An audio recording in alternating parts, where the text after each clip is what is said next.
Oi gente, tudo bem? Eu sou a Ana Lu e eu li A Lista, da Jennifer Tremblay, com tradução para o português da Risa Landau. Essa história é uma peça de teatro, né? Ele é um monólogo e eu não costumo ler muito esse tipo de literatura, esse tipo de formato, e provavelmente eu não leria se esse livro não tivesse sido a escolha para o Leia Mulheres de dezembro, aqui do Rio. E as meninas escolheram esse livro porque a Litsa do Lili, o livro, já tinha lido, gostado muito e assistido o monólogo quando ele foi montado aqui no Rio. Esse ano, inclusive, eu acabei não assistindo, mas ele aconteceu um tempo antes do Leia Mulheres e até... no momento que aconteceu o Leia Mulheres, coincidentemente ele estava em cartaz novamente, mas por pouco tempo eu não consegui assistir. Mas enfim, a Litsa tinha assistido a peça, lido o livro e ficado apaixonada, e ela sugeriu muito esse livro pro Leia, e ele foi escolhido até porque entre os encontros de novembro e dezembro haveria menos tempo para ler, e como ele era um livro curto, ele seria bastante possível. Ele realmente é um livro curto, ele é um monólogo, ele é um grande fluxo de consciência, angustiante do início ao fim. Eu acho interessante que os títulos das partes, né, em que eles são divididas, remetem à respiração. Então a gente tem expiração, inspiração, sufocamento, asfixia, e isso é muito engraçado porque diz muito sobre o livro, porque por vezes a gente fica sem fôlego junto com a narradora, enquanto a gente lê esse grande fluxo de consciência dela, feito em grande parte por listas. Bem, a gente vai conversar um pouquinho sobre ele, então vou parar com essa introdução.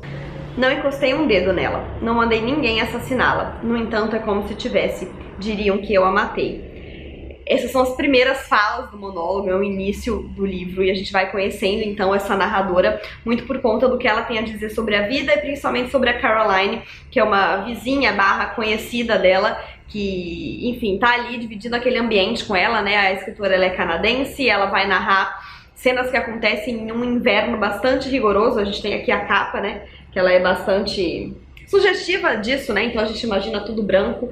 E a Caroline mora perto dela, no entanto, a narradora, ela é muito viciada em controle e em gerir ali a vida dela da melhor maneira que ela pode, porque ela sente que gerindo as coisas cotidianas, ela consegue ter uma sensação de controle maior e consegue ter uma noção de que ela tá conseguindo controlar o incontrolável, né? Ela se irrita com tudo que é incontrolável e ela tenta fazer com que o mínimo possível seja, então ela é viciada em listas de atividades, em lista de organizações, enfim, e ela acaba se fechando muito nela mesma, ela fica muito sozinha em casa, lidando com os filhos e com o cotidiano dos filhos, e a Caroline é uma vizinha que vai meio que invadir isso, porque ela sai no meio do inverno, no meio da neve, ela bate ali na casa dela pra conversar, pra tomar um café, para as crianças brincarem, enfim. A Caroline tem 4 filhos, se eu não me engano, e ela fica sempre surpresa com a vida da Caroline, porque a Caroline tá 100% nem aí pra todas essas coisas com que ela se importa, essa organização excessiva. Então ela passa a comparar a vida das duas o tempo inteiro e mostrando pra gente o que ela sente em relação a Caroline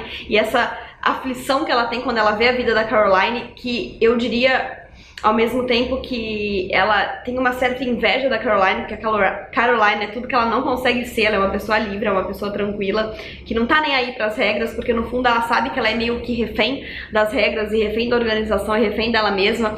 E ela fica então comparando isso. Ela vai na casa da Caroline numa festinha e ela vê que as crianças desenharam pelas paredes na casa dela, enquanto na casa dela mesma as crianças desenham em papéis brancos. Ela coloca a data, ela pendura no muralzinho, depois ela guarda numa pasta e, enfim, tudo é muito certinho.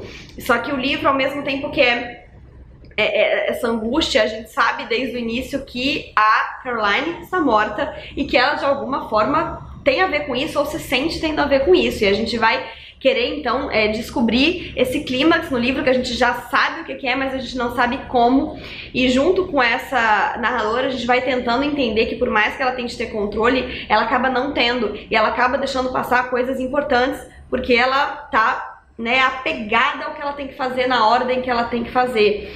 E, enfim, é um livro que vai falar sobre o feminino, vai falar sobre maternidade, vai falar sobre seres humanos, sobre relações, sobre sentimentos, até eu diria um pouco sobre esses distúrbios emocionais, porque a narradora, ela é claramente muito ansiosa, e aí não tem como a pessoa aqui não se identificar um pouco, né?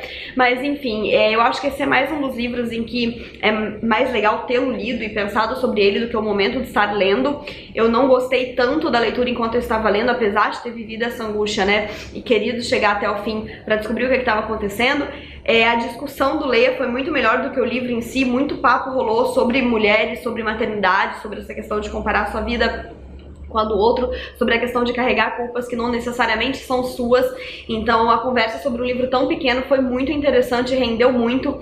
Eu gostaria de ver essa peça encenada. Eu acho que ela, no papel da atriz ali, na intenção e nas emoções, ela pode trazer muito mais do que o que simplesmente está escrito. Mas gostei de ler, foi uma experiência interessante, mais uma vez fora da zona de conforto, né? E pelo que eu li aqui, atrás do livro, essa peça, a Jennifer montou uma trilogia, né? Então tem um outro livro, que é o Le Carrousel, perdoem pelo meu francês ridículo aqui, e um outro livro chamado La Délivrance, que é o último livro da trilogia, mas eles não foram trazidos para o Brasil, pelo menos até onde eu sei. Esse aqui, ele foi trazido em 2014 pela editora Autêntica, então quem sabe um dia, né, apareçam os outros aí. Mas enfim, ele é um livro interessante, angustiante, que é interessante da gente ler vivendo, né, se propondo a experiência de se angustiar com a personagem e tentar estar um pouco na cabeça dela para entender essa confusão toda que ela tenta sempre organizar em listas, incluindo o que ela tá sentindo. Eu vou indicar mais conteúdo sobre esse livro e vai estar aqui embaixo na descrição o link do canal da Aline Aimé, o Chave de Leitura. A Aline é uma das mediadoras do Leia, né, e ela é uma pessoa, enfim, que eu admiro pra caramba. Ela é super inteligente, então ela faz a análise dela do livro lá no canal e eu espero que vocês confiram também. E é isso, gente, me contem aqui embaixo se vocês já tinham ouvido falar desse livro. Eu confesso que até ele ser escolhido pro Leia eu nunca tinha ouvido falar sobre, e me contem se vocês já leram também, porque o papo é sempre a melhor parte de produzir conteúdo. E não esqueçam de se inscrever no canal se ainda não forem inscritos, deixarem um joinha se curtiram, porque isso ajuda muito o canal a crescer, indicar o canal para algum amigo que gosta de ler, e a gente se vê no próximo vídeo. Beijo, tchau! Eu fico muito confusa quando eu falo a gente se vê no próximo vídeo antes de me despedir, porque eu sempre falo beijo e até a próxima, tchau. Mas eu já tinha gastado o próximo, aí eu fico muito confusa no final.